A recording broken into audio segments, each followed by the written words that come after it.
Hey friends, good morning. Welcome back to our channel van life Indian couple. कल रात को हम लोग महालोक घूमने गए थे, लेकिन जाके जब वहाँ पहुँचे तो उधर बंद हो चुका था। तो अभी हम जा रहे हैं महाकाल के दर्शन करने के लिए। उसके बाद वापस आएंगे और यहीं से अपनी वैन लेके हम जाएंगे वापस ओवरलैंडर से मिलने, जो हम जा रहे हैं मांडू। आई थिंक कहाँ जा रहे हैं? मांडू।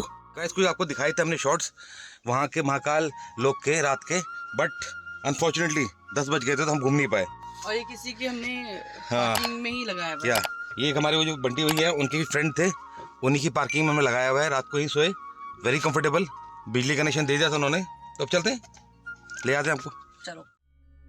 उज्जैन देवताओं का शहर, जिसका उल्लेख स्कंद पुराण में भी किया गया है, जिसके अनुसार इसे मंगल ग्रह की उत्पत्ति का स्थान माना जाता है। अग्नि पुराण के अनुसार उज्जैन मोक्षदायिनी नगरी है। चलो, बाबा जी लगा रहे हैं दीपक के चंदन वाला टीका। हाँ, अच्छा लगाएंगे डिजाइन का। जय महाकाल। इधर भी करो ना। हाँ, इनका ऊपर बहुत प्यारा।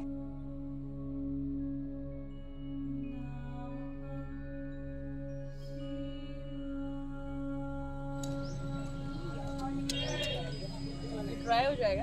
हाँ दीदी, ये बिल्कुल। हाँ, चंदन है ना ये? हाँ, तो चंदन है दीदी। ना, नॉट ए चंदन, अष्टगंध। चंदन का तो अष्टगंध, चंदन का ही रूप है। चलिए लगाइए।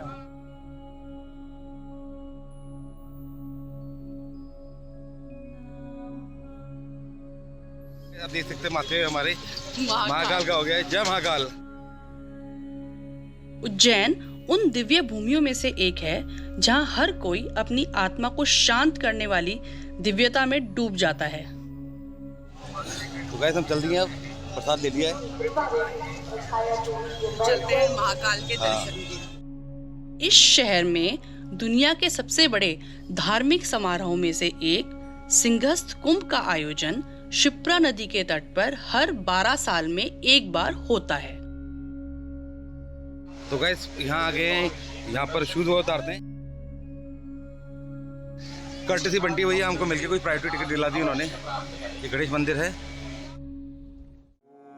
देश के 12 ज्योतिर्लिंगों में प्रमुख है महाकाल।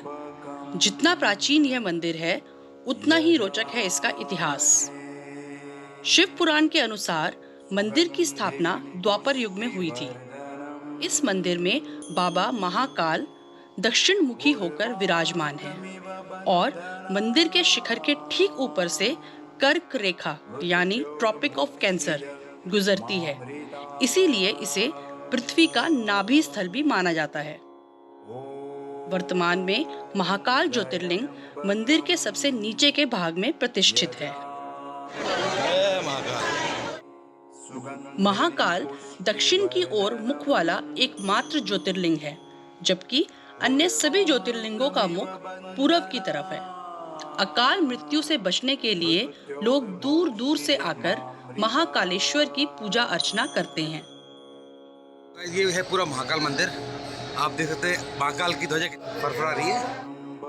फ्रेंड्स, अभी हम दर्शन करके आ गए हैं और अब हम जाने वाले हैं महालोक। उससे पहले कुछ खाएंगे। हाँ, भूख लग रही है। हाँ, तो फिर बाबा महाकाल के दिव्य दर्शन के बाद लगने लगी थी जोरों की भूख, तो हम चल दिए थोड़ी पेट पूजा करने के लिए। तो गाइस, ब्रेकफास्ट में खाए हमने पनीर पराठा और छोले भटूरे बहुत टेस्टी है।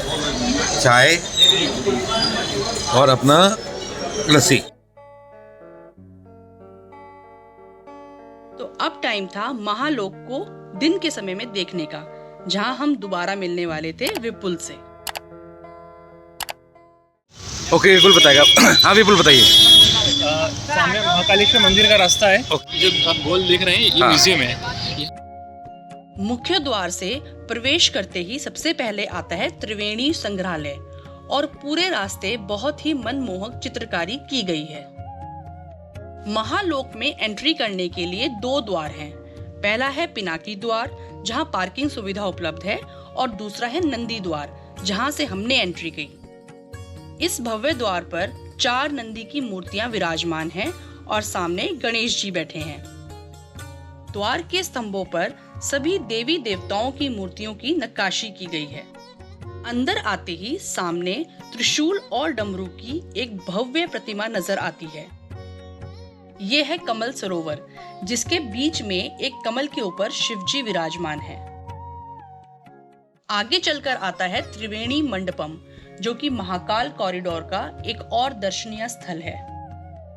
थोड़ा आगे आते ही लेफ्ट साइड में है सप्तऋषि मंडल और शिव स्तंभ। यह शिव स्तंभ 54 फीट ऊंचा है, जिसके शीर्ष पर पंचमुखी शिव स्थापित हैं, जिनके नाम हैं अघोर, सद्योजात, तत्पुरुष, वामदेव और ईशान। इन सप्तऋषियों के नाम हैं ऋषि वशिष्ठ, ऋषि विश्वामित्र, ऋषि कण्व, ऋषि भारद्वाज, ऋषि अत्रि, ऋषि वामदेव और ऋषि शौनक। इन सब की शिक्षा दीक्षा स्वयं भगवान शिव द्वारा की गई थी। मान्यता है कि जिस दिन यह ऋषि भगवान शिव के शिष्य हुए, उसी दिन को हम आज गुरु पूर्णिमा के नाम से मनाते हैं।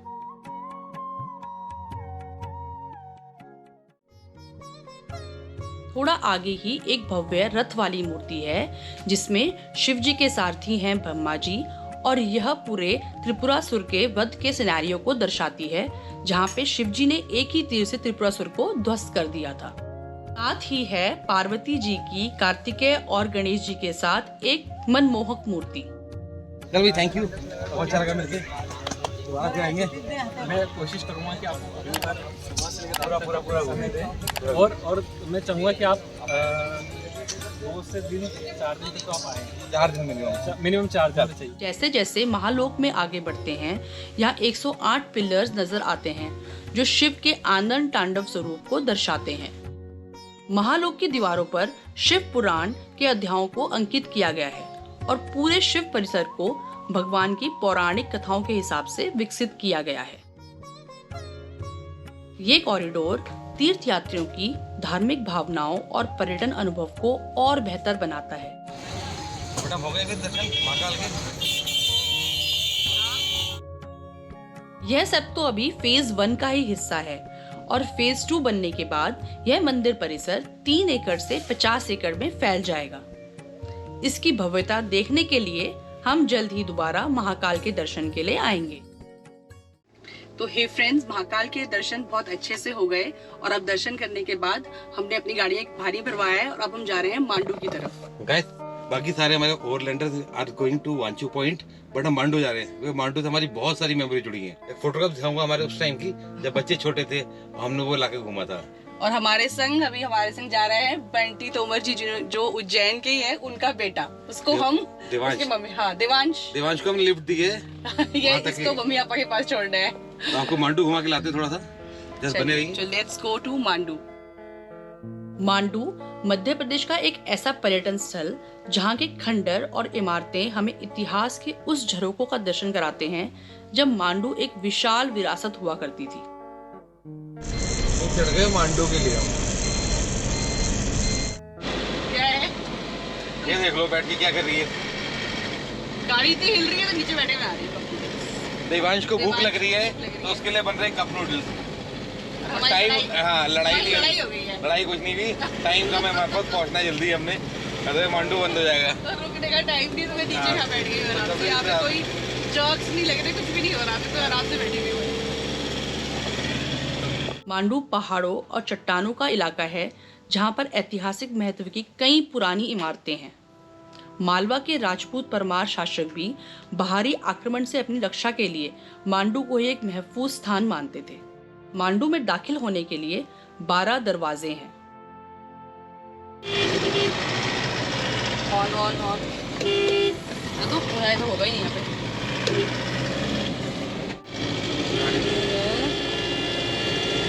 गाड़ी दरवाजा ऑन। एक और दरवाजा आया, पीछे दरवाजा आगे ये है कमानी दरवाजा ऑन दे दो। मांडू में घूमने वाली जगह है रानी रूपमती का महल, हिंडोला महल, जहाज महल, जामा मस्जिद, अशरफी महल और ऐसे बहुत सारे पुरानी इमारतें। मांडू को मांडवगढ़ जैन तीर्थ के नाम से भी जाना जाता है, और यहाँ प्राचीन जैन मंदिर भी हैं। विक्रम संवत के एक शिलालेख में बताया गया है कि मांडू 6th सेंचुरी में एक समृद्ध शहर हुआ करता था। 10वीं और 11वीं शताब्दी में मांडू को परमारों के शासनकाल में प्रसिद्धि प्राप्त हुई और 13वीं शताब्दी में मालवा के मुगल सुल्तानों ने इसका नाम शादियाबाद यानी खुशियों का शहर रख दिया।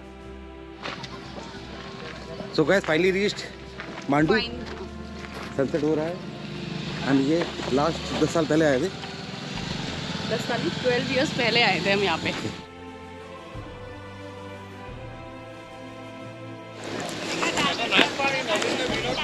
यह किला रानी रूपमती और बाज बहादुर के अमर प्रेम का साक्षी है।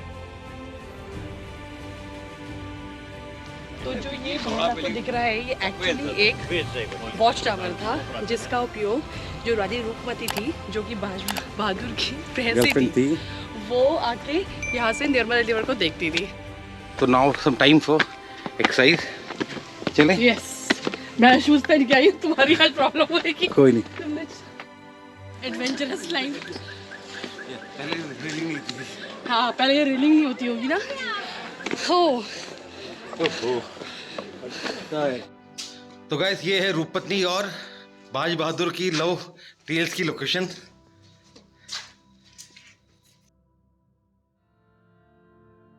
इतने सुंदर दरवाजे जैसे बने हुए हैं ना अलग अलग।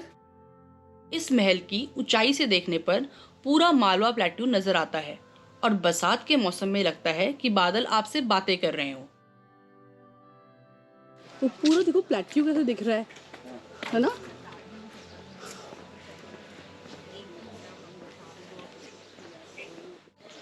और इतने ऊपर देखो यहाँ पे गार्डन है। कहा जाता है कि रानी रूपमती एक हिंदू राजकुमारी थी जो गाने की बहुत शौकीन थी और बाज बहादुर जो कि एक अफगान सुल्तान था उनके साथ विवाह करना चाहता था। रानी रूपमती नर्मदा नदी को बहुत मानती थी और उन्हीं के दर्शन के बाद भोजन किया करती थी, इसीलिए इस महल का निर्माण कराया गया। मनोरम दृश्यों के साथ साथ यह महल अपने मनमोहक आर्किटेक्चर के लिए भी फेमस है। Guys, what a nice view from here. तो रानी रूपमती का महल हम देख आए हैं और वहाँ से व्यू बहुत ही सुंदर आ रहा है। अब चलते हैं हम जहाज महल की तरफ। बाज बहादुर की गर्लफ्रेंड का महल है। ये क्या चीज? इमली। इमली है ये? हाँ, ये कौन से टाइप की इमली होती है? ये सफेद वाइट होती है। इसके अंदर से निकलते हैं? हाँ, ये ऐसा निकलता है। अच्छा ऐसी इमली है। चलो थैंक। तो गाइस फाइनली पार्किंग में आ गए अपनी। वो आ गई रुचि। बाज बहादुर और रानी रूपमती की अधूरी प्रेम कहानी का साक्षी यह किला देखने के बाद हम निकल गए आगे वाले मॉन्यूमेंट्स को देखने के लिए। सामने जो है बिल्डिंग है वो है अशरफी महल जो परमार राजाओं के शासनकाल में संस्कृत यूनिवर्सिटी होती थी और जिसके ऊपर क्लासेस होती थी और नीचे विद्यार्थियों के लिए हॉस्टल्स बने थे। बाद में मोहम्मद खिलजी ने इसे पर्शियन कॉलेज बना दिया। मोहम्मद खिलजी ने अशरफी महल को 7 मंजिल ऊंचा विक्ट्री टावर के रूप में बनाया था। जामा मस्जिद 1200 साल पहले मालवा का हाई कोर्ट यानी कि दरबारे आम हुआ करता था जिसको बाद में मुगल शासकों ने मस्जिद में कन्वर्ट कर दिया।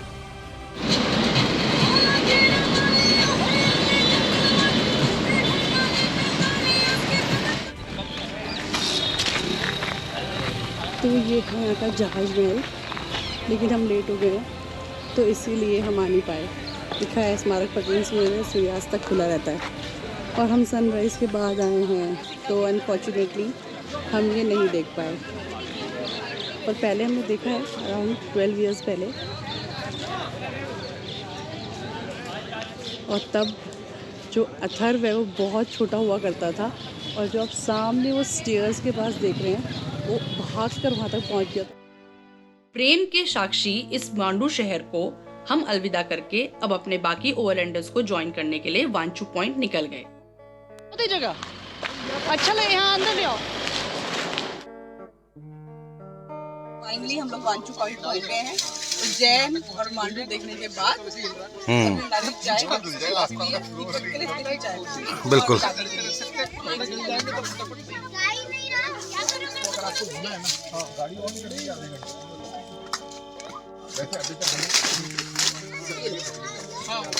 Thank you. तो फ्रेंड्स, वांचू पॉइंट में जाके आज दीपक हमारे लिए बना रहे हैं स्नैक्स। क्या बना रहे हो भाई? आज बन रहे चिली पनीर। ओके, तो वो दीपक की स्पेशल रेसिपी है। काम ये तो करती नहीं, अब देख लिया ऐसे। हाँ, बैठी आज रहती है। आज तो दीपक बना रहे हैं। आज दीपक ने कहा मैं बनाऊंगा स्नैक्स।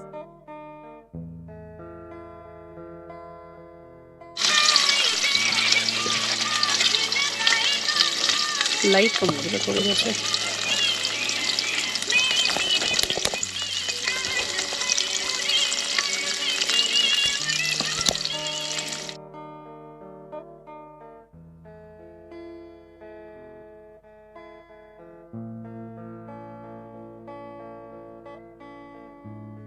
कहाँ है वो? तो आई नहीं तब से निकला। तू तो गाड़ी नहीं लगी आप लोगों की। जस्ट पीछे से आपको। बच्चे सब तंग तो नहीं कर रहे? अरे नहीं नहीं, हम उनके टाइम पास। स्नैक्स बन रहे हैं तो हम आज बेस्ट स्नैक्स बन रहे हैं। अरे क्या हुआ? हाँ हाँ, हटा साइड में कर दो। आज मैंने पहली बार बैठ लगाया और हाँ, हाँ। लगाते थे नहीं तो।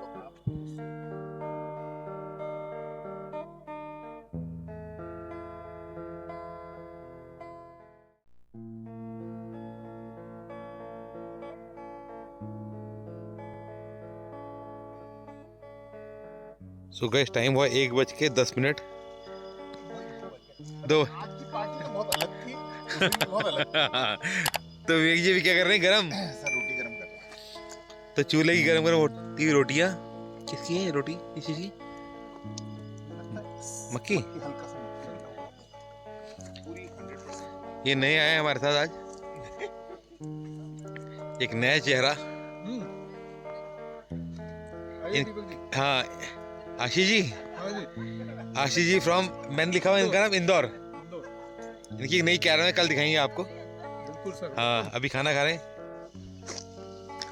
हाँ जी, तुम बना दो खाना, भूख लग रही। तो रुचि बना रही है दाल। खाना पूरा बना हुआ है। हाँ, फिर लेकिन इनको अलग से खाना खाना है। हाँ, क्यों खाना है? गलती सी की है भाई। क्यों गलती है? तू बता। रीजन ये है कि तो ये दाल बनाएगी तभी खाऊंगा, अदरवाइज नहीं खाता मैं। मिर्ची वाली दाल नहीं खाता। हाँ, तो मिर्ची मत डालना प्लीज। तो पीली दाल विद चावल। बहुत जोर से भूख लग रही है, अब 1 बज गया है। तो भाई, खाने का असली मजा कैसे होता है? जब भूख लगे तब। और हाथ से, हाँ, कोई स्पून फोक नहीं, हाथ से। पूजा है। फ्रेंड्स, वी होप कि आपको आज का एपिसोड अच्छा लगा होगा। इससे पहले हम आपको लाइक, शेयर एंड सब्सक्राइब के लिए बोलें।